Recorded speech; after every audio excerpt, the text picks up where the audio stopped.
Bienvenue dans cette nouvelle vidéo. Nous allons voir comment utiliser la fonction indirecte pour créer un résumé de vente des produits.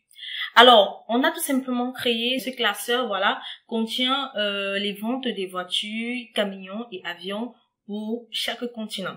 Alors, pour le continent AS qui est l'Amérique du Sud, on a donc les ventes pour les voitures, camions et avions qui sont représentées. Il est important de savoir que ces données sont représentées dans les plages D7 à E9. Donc, on a les ventes pour les voitures, camions et avions pour le continent Amérique du Sud. Pour l'Amérique du Nord, on a effectivement les mêmes ventes, voitures, camions et avions. Il est important de savoir également que on a tout simplement les mêmes ordres. On commence par les voitures et puis on termine par les avions. Également, la plage de données est tout simplement les plages D7 à E9. Donc, pour le continent AN que j'ai abrégé Amérique du Nord, on a effectivement les ventes des voitures, camions et avions pour les mêmes plages de données, c'est-à-dire D7 à E9. Alors, je vais au niveau du continent de l'Asie, j'ai les mêmes données, le même type de données, voitures, camions et avions. Et non, on a les ventes qui se retrouvent dans les cellules D7 à E9. Donc, vous pouvez constater que les ventes diffèrent d'un continent à un autre. Donc, on parle en Afrique, autant pour moi, on a soumis. En Afrique, on a donc effectivement également les ventes des voitures, camions et avions qui s'étendent dans les plages D7 à E9. Et enfin, on a l'Europe où on a effectivement les ventes des voitures, camions et avions qui s'étendent dans la même plage donnée D7 à E9. Maintenant, on aimerait donc résumer, n'est-ce pas, les ventes de ces différents produits pour chaque continent. Donc voilà, ici j'ai entré les continents dans la ligne 6 où on a AS, le continent de l'Amérique du Sud. Ensuite, dans la colonne F, on a le continent de l'Amérique du Nord. Et dans la colonne G6, on a l'Asie. H6, on a l'Afrique et enfin I6, on a l'Europe. Alors là, j'ai répertorié les différentes données. Les voitures se trouvent effectivement dans les différentes feuilles de calcul. Les voitures se trouvent dans la cellule E7. Donc si je me place au niveau de le continent Amérique du Sud, dans E7, j'ai bel et bien les ventes des voitures. Donc au niveau de l'Amérique du Nord, dans E7, j'ai bel et bien les ventes des voitures. Voilà. Dans l'Asie, dans E7, j'ai bel et bien les ventes des voitures. Donc, c'est la raison pour laquelle j'entre ici tout simplement E7 pour voiture, ensuite E8 pour le camion et enfin E9 pour les avions, qui représentent effectivement les données contenues dans chaque feuille du calcul. Alors, par rapport à chaque produit, on va donc voir comment résumer, c'est-à-dire résumer les différentes ventes. Donc ici, on va afficher les ventes des voitures pour l'Amérique du Sud. Ensuite, on va afficher les ventes des voitures pour l'Amérique du Nord, pour l'Asie, pour l'Afrique et enfin pour l'Europe. Ainsi de suite, on va afficher les ventes des camions pour l'Amérique du Sud, l'Amérique du Nord, l'Asie, l'Afrique et l'Europe. Et enfin, on va afficher également les ventes des avions pour l'Afrique et l'Amérique du Sud. Ensuite, on va afficher pour l'Amérique du Nord, l'Asie, l'Afrique et enfin l'Europe.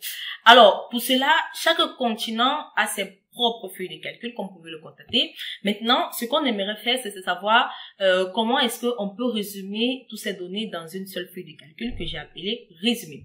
Alors, dans la feuille de calcul résumé, on va tout simplement écrire une formule qui va tout simplement résumer les différentes ventes des différentes feuilles de calcul. Alors, pour le faire, j'ai fait également dans l'une des précédentes vidéos, on va utiliser la fonction indirecte. Voilà, autant pour moi. J'utilise dans la fonction indirecte. Alors, j'entre les références des tests. Ici, qu'est-ce que je veux faire? Je veux tout simplement entrer E6. E6 ici, qui représente le continent l'Amérique du Sud. Alors, j'entre les références. Je fixe au niveau de la ligne. Voilà. Au niveau de la ligne, ça veut dire qu'après E6, je vais aller à F6, ensuite G6, ensuite, lorsque je vais la copier, ensuite H6 et enfin I6. Alors, E6, je concatène donc. Je concatène E6, ensuite j'entre tout simplement mes guillemets pour entrer le point d'exclamation. Voilà. Et je concatène également ensuite avec la cellule C7. Alors, C7 ici représente tout simplement les différentes plages de données pour les ventes des voitures. Je fixe donc au niveau de la colonne, parce que la référence est fixée au niveau de la colonne. Donc, on va aller ensuite à C8, ensuite C9. Alors, j'explique la formule. Il est également important de savoir que lorsque vous voyez tout simplement ce point d'exclamation dans une formule, cela fait tout simplement qu'il s'agit d'une feuille de calcul. Donc, c'est-à-dire que E6 représente tout simplement la feuille de calcul. Voilà. qu'on concatène donc avec la cellule C7. Donc, c'est-à-dire que cela représente donc la feuille de calcul E6, la feuille de calcul E6 qui est AS, qui contient effectivement l'Amérique du Sud, c'est-à-dire que la feuille de calcul Amérique du Sud, voilà. Ensuite, on va sélectionner, dans la feuille de calcul Amérique du Sud, on va sélectionner la cellule C7, voilà, qui contient les données E7, c'est-à-dire qu'on va sélectionner donc E7 dans la feuille de calcul Amérique du Sud. Alors, dans cette cellule, on va donc créer, cette formule va donc créer la formule indirecte AS, point d'exclamation E7. Cela signifie tout simplement que cela va afficher la valeur de la cellule A7 pour la feuille de calcul AS qui est l'Amérique du Sud. Je ferme donc la parenthèse et je clique sur Entrée. Comme vous pouvez le constater, cela affiche 100. Donc, si on revient dans la feuille de calcul AS, qui est l'Amérique du Sud, on va bel et bien voir que les ventes des voitures représentent 100. Donc, voilà, cela affiche effectivement 100. Je peux donc copier vers d'autres cellules. Si on vient tout simplement au niveau de la feuille de calcul AN, qui est l'Amérique du Nord, on aura tout simplement les ventes de voitures qui est de 200, bel et bien. Voilà. Ici, on vient au niveau de l'Asie, les ventes de voitures représentent 500. Voilà. Au niveau de l'Afrique, les ventes de voitures représentent 100. Et enfin, au niveau de l'Europe, les ventes de voitures représentent 80. Voilà, on a bel et bien les données qui sont représentées. On peut donc copier tout simplement cette formule vers d'autres cellules. Hein. Voilà, on aura bel et bien les ventes pour les ventes des camions dans la feuille de calcul AS qui est l'Amérique du Sud. Si on regarde les camions, on a bel et bien 150 et les avions 200. On a bel et bien 150 et 200 pour la feuille de calcul AS qui est l'Amérique du Nord. Alors, comme je vous le disais, la formule veut tout simplement dire que E6 ici, qui est tout simplement AS, représente donc la feuille de calcul AS, vu que on a tout simplement ce point, c'est-à-dire que dans la feuille de calcul AS, sélectionne la cellule E7. Donc, si je veux évaluer, on peut également évaluer. Hein. Donc, pouvoir évaluer, voilà. Indirect, voilà, je clique sur évaluer. Comme vous pouvez le constater, ça passe à la feuille de calcul AS, qui est bel et bien la feuille de calcul Amérique du Sud. Voilà. Ensuite, j'évalue. Comme vous pouvez le constater, ça passe de A7 à E7. Voilà. On aura donc la feuille de calcul, comme vous pouvez le constater ici, AS, E7. C'est-à-dire que dans la feuille de calcul AS, sélectionne la cellule E7. Donc, ça renvoie effectivement 100. Voilà. En quelque sorte, comment donc répertorier les ventes avec la fonction indirecte. Alors, on a également cette autre feuille de calcul qu'on va également utiliser une autre astuce, voilà, pour répertorier les ventes. Alors, dans cette feuille de calcul, on peut donc créer le même tableau de manière différente. Alors, on va donc automatiser la génération des adresses des cellules à partir desquelles extraire les voitures, les camions et les avions en copiant tout simplement une formule adresse. On va concaténer la formule adresse, la formule ligne, colonne, voilà, pour afficher les adresses des cellules. Pour afficher les adresses des cellules, voilà. Donc, au lieu d'entrer directement ici E7, E8 et E9 comme on l'a fait dans résumé 1, on va donc entrer tout simplement une formule avec la fonction adresse. Voilà. Excel décrit la fonction adresse comme une fonction qui crée une référence de cellule sous forme de texte en fonction des numéros de lignes et des colonnes spécifiées.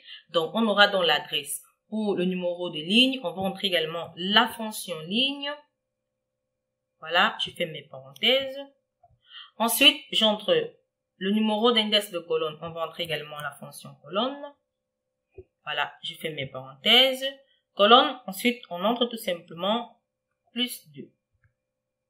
Donc, je vais fermer mes parenthèses ici. Cela veut tout simplement dire que, je explique également la formule. Hein. Alors, lorsque je clique sur Entrée, voilà, cela génère donc la cellule E7. Alors, ici, on se trouve au niveau de la cellule C7. Adresse, ligne. C'est-à-dire que lorsque la fonction ligne entrée dans une cellule renvoie tout simplement la ligne de la cellule. Donc ici, on se retrouve effectivement à la 7e ligne.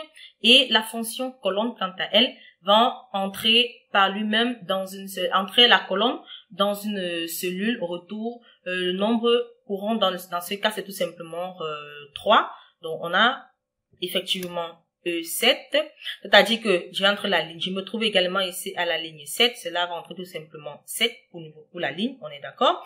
Maintenant, au niveau de la colonne, vu que je me retrouve à la colonne C, donc j'entre tout simplement colonne C plus 2. Ça va faire tout simplement colonne C plus colonne D. Plus 1, on se retrouve à la colonne D. Plus 2, on se retrouve à la colonne E. Cela renvoie donc l'adresse E7.